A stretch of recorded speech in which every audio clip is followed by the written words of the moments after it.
selon saint Jean. Gloire à toi, Seigneur. À l'heure où Jésus passait de ce monde à son Père, il disait à ses disciples, « Si vous m'aimez, vous resterez fidèles à mes commandements. Moi, je prierai le Père, et il vous donnera un autre défenseur qui sera pour toujours avec vous. C'est l'Esprit de vérité. Le monde est incapable de le recevoir parce qu'il ne le voit pas et ne le connaît pas. Mais vous, vous le connaissez parce qu'il demeure auprès de vous et qu'il est en vous. Je ne vous laisserai pas orphelin, je reviens vers vous. D'ici peu de temps, le monde ne me verra plus, mais vous, vous me verrez vivant et vous vivrez aussi. En ce jour-là, vous reconnaîtrez que je suis en mon Père, que vous êtes en moi et moi en vous. Celui qui a reçu mes commandements et y reste fidèle, c'est celui-là qui m'aime, et celui qui m'aime sera aimé de mon Père. Moi aussi, je l'aimerai et je manifesterai à lui. Acclamons la parole de Dieu. Louange à toi, Seigneur Jésus. Alléluia. Alléluia. Alléluia. Au nom du Père et du Fils et du Saint-Esprit. Amen. Nous sommes heureux de nous retrouver ce soir en ce 6e dimanche de Pâques avec l'abbé Alexandre Méret qui va partir maintenant pour Faucombault, l'abbaye de Faucombault, afin de faire sa retraite sacerdotale, préparer sa retraite, et nous aurons le bonheur, pour certains d'entre nous, à la cathédrale de Bayonne, le samedi 27, de le rejoindre pour célébrer son ordination. Mais on n'oublie pas non plus que la veille, donc à Oléron, dans le diocèse de Bayonne, ça ne sera pas à Bayonne même, Alexandre Blodeau sera lui ordonné diacre. Donc on les accompagne de notre prière. Il y a un grand pape qui est maintenant un saint, que vous les plus jeunes vous ne connaissez pas, il s'appelle Paul VI, Saint Paul VI. Et Paul VI disait ceci: la foule des hommes est en train de s'écrier à l'heure actuelle, nous n'avons pas besoin du salut de Christ, nous ne connaissons pas ce sauveur et nous ne voulons pas le reconnaître. Eh bien, ce que disait Paul VI, on pourrait parfaitement aujourd'hui reconnaître notre société dans son ensemble. Et c'est ainsi que se manifeste le matérialisme contemporain.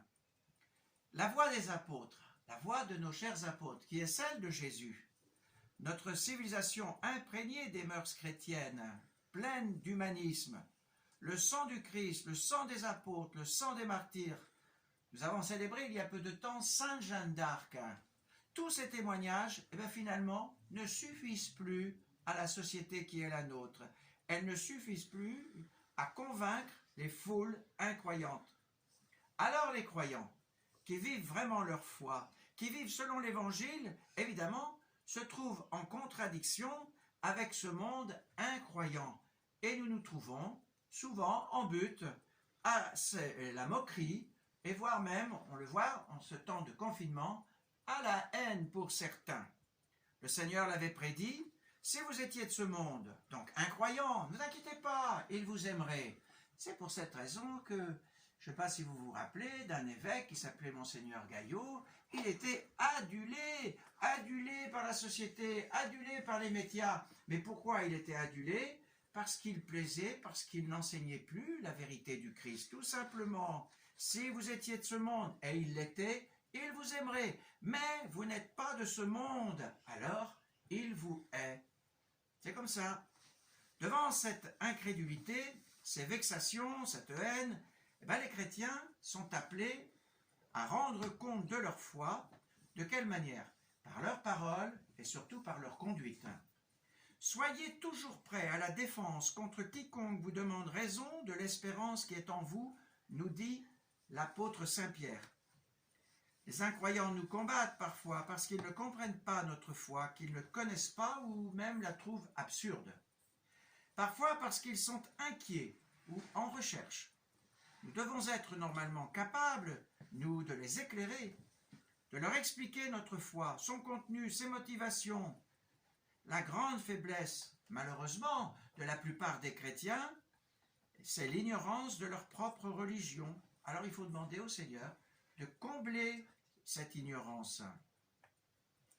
Nous rendons témoignage de notre foi aussi, évidemment, par notre vie quotidienne, vécue selon l'Évangile, à l'exemple du Seigneur, le Seigneur qui est notre modèle. Ayez une bonne conscience afin que sur le point même où l'on vous attaque, vous confondiez ceux qui calomnient votre bonne conduite dans le Christ. Voilà ce que dit encore l'apôtre Saint-Pierre. Il faudrait que les incroyants ne puissent jamais nous prendre en défaut. Hélas, notre Seigneur adressait ce reproche à qui? Aux pharisiens. Il disait, sépulcre blanchi, belle apparence à l'extérieur, pourriture à l'intérieur. Vous aussi au dehors, apparence de juste, au dedans hypocrisie et iniquité. Ne mériterions-nous pas parfois ce reproche, nous, d'abord les prêtres, les évêques? L'Écriture nous rappelle donc aujourd'hui encore que nous devons être sincères avec notre foi, apôtres par la parole et surtout par l'exemple. Tout cela ne peut se faire qu'avec le secours, évidemment, de l'Esprit Saint, qui est l'esprit de lumière, l'esprit de force, d'amour et de vérité. Esprit de lumière et de force, l'Esprit que le Père enverra en mon nom vous enseignera et vous rappellera tout ce que je vous ai dit. C'est lui finalement qui nous donnera et qui donnera aux apôtres le courage pour rendre témoignage de l'Évangile. Esprit d'amour, l'Esprit Saint est l'amour réciproque du Père et du Fils, et c'est lui qui répand l'amour dans nos âmes. La charité divine a été répandue dans vos cœurs par l'Esprit Saint qui vous a été donné, d'une part au baptême et d'autre part à la confirmation. Esprit de vérité, c'est lui qui nous fait connaître Dieu qui est la vérité, c'est lui qui combat l'erreur, le mensonge, l'hypocrisie, la haine. Vous avez dû entendre les uns les autres peut-être cette belle homélie de Monseigneur Aupetit lors de la sépulture de Madame Lejeune, qui était l'épouse du professeur Henri Lejeune, quand il a souligné de façon très directe que ceux qui aujourd'hui finalement facilitent, que ce soit l'avortement, que ce soit l'euthanasie et bien d'autres choses, appartiennent à la culture de la mort, et il dit « c'est le diable ». Ça devrait poser des questions à nous, chrétiens. Paul VI, toujours, nous disait ceci, et c'est important dans ce temps de confinement. Paul VI disait « Un ordre établi par la force, la domination, la peur, pour maintenir des situations acquises, que soit la misère sociale, la pauvreté sans remède, l'ignorance voulue pour le peuple afin de le tenir assujetti, l'exploitation des faibles par les forts, des pauvres par les riches, c'est un ordre apparent, mais faux. Alors il faut demander au Seigneur, en ces temps de confinement, de bien discerner. On nous dit de ne pas assister à la messe. Est-ce bien normal? Ça ne suffit pas de regarder la messe à la télévision. C'est virtuel, c'est important pour les anciens, pour ceux qui sont sur leur lit. Mais pour ceux qui sont bien portants, ça ne suffit pas. Il ne faut pas s'encourager à cette histoire.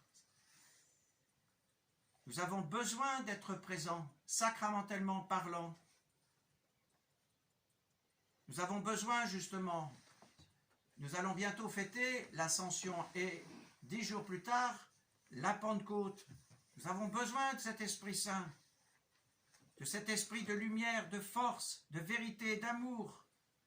Non seulement pour comprendre notre foi et l'enseignement du Christ, mais pour en vivre, pour en témoigner, et pour pratiquer la justice et la charité, mais surtout dans la persévérance. Aimer Jésus, nous dit l'Écriture sainte, c'est observer ses commandements.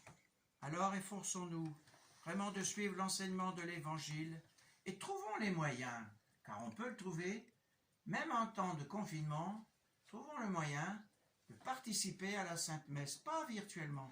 Il y a aujourd'hui en France beaucoup de prêtres qui, de façon privée, ici ou là, célèbrent le saint sacrifice de la messe. Nous confions au bon Dieu cette grâce et nous confions tous les prêtres pour qu'ils soient suffisamment courageux pour résister à cette tentation aujourd'hui de nous faire croire que finalement, la télévision, ça suffit largement. Que finalement, la liturgie de la parole, ça suffit largement. Non, nous ne sommes pas des protestants. Nous sommes fidèles au Christ. Il nous a donné cette grâce de la messe.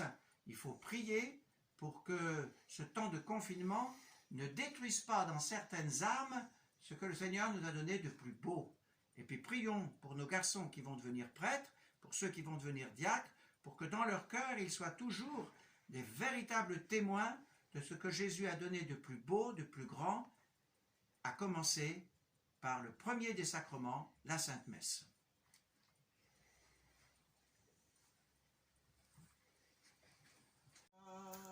Sanctus, Sanctus, Sanctus Dominus Deus Sabaoth, plenius celi et terra, gloria tua, Hosanna in excelsis, benedictus qui venit in nomine Domini, Hosanna in excelsis. Père infiniment bon, toi définions nous louanges et te supplions par Jésus-Christ, ton Fils, notre Seigneur, d'accepter et de bénir ces offrandes saintes. Nous te les présentons avant tout pour ta sainte Église catholique. Accorde-lui la paix, protège-la, gagne-la rassemblée dans l'unité, la gouverner par toute la terre.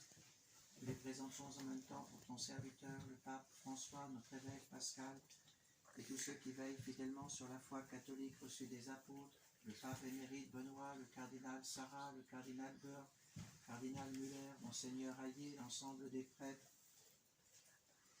Souviens-toi, Seigneur, de tes serviteurs, de nos garçons séminaristes, en intention de la famille de Parsco et de tous ceux qui sont ici réunis, dont tu connais la foi et l'attachement. Nous t'offrons pour eux, ils t'offrent pour eux-mêmes et tous les leurs ce sacrifice de louange pour leur propre rédemption, pour le salut qu'ils espèrent, et ils te rendent cet hommage à toi, Dieu éternel, vivant et vrai. Dans la communion de toute l'Église, nous voulons nommer en premier lieu la bienheureuse Marie, toujours vierge, Mère de notre Dieu et Seigneur Jésus-Christ, Saint Joseph, son fidèle époux, les saints apôtres et martyrs, Pierre et Paul, André, Jacques et Jean, Thomas, Jacques et Philippe, Barthélemy et Matthieu, Simon et Jude, Lin, Clé, Clément, Six, Corneille et Cyprien, Laurent, Chrysogone, Jean et Paul, Côme et Damien, et tous les saints. Accorde-nous par leurs prières, leurs mérites, d'être toujours et partout forts de ton secours et de ta protection, par Jésus le Christ, notre Seigneur. Voici l'offrande que nous présentons devant toi, nous, tes serviteurs et ta famille entière, dans ta bienveillance.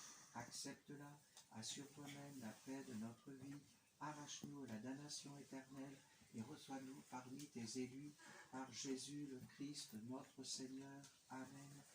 Viens, Esprit Saint, sanctifie pleinement cette offrande par la puissance de ta bénédiction, rends-la parfaite et digne de toi, qu'elle devienne pour nous le corps et le sang de ton divin Fils, Jésus-Christ notre Seigneur. La veille de sa passion, il prit le pain dans ses mains très saintes, et les yeux levés au ciel, vers toi, Dieu son Père Tout-Puissant, en te rendant grâce, il le bénit, le rompit, et le donna à ses disciples en disant: Prenez et mangez-en tous, ceci est mon corps, livré pour vous.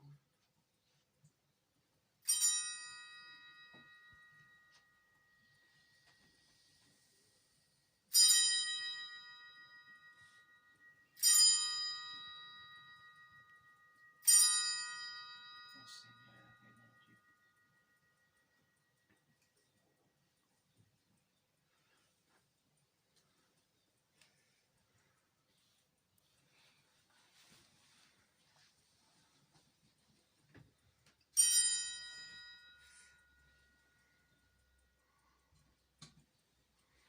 même, à la fin du repas, il prit dans ses mains très saintes ce calice incomparable, et de nouveau, en te rendant grâce, il le bénit et le donna à ses disciples en disant: Prenez et buvez-en tous, car ceci est le calice de mon sang, le sang de l'alliance nouvelle et éternelle, qui sera versé pour vous et pour la multitude en rémission des péchés. Vous ferez cela en mémoire de moi.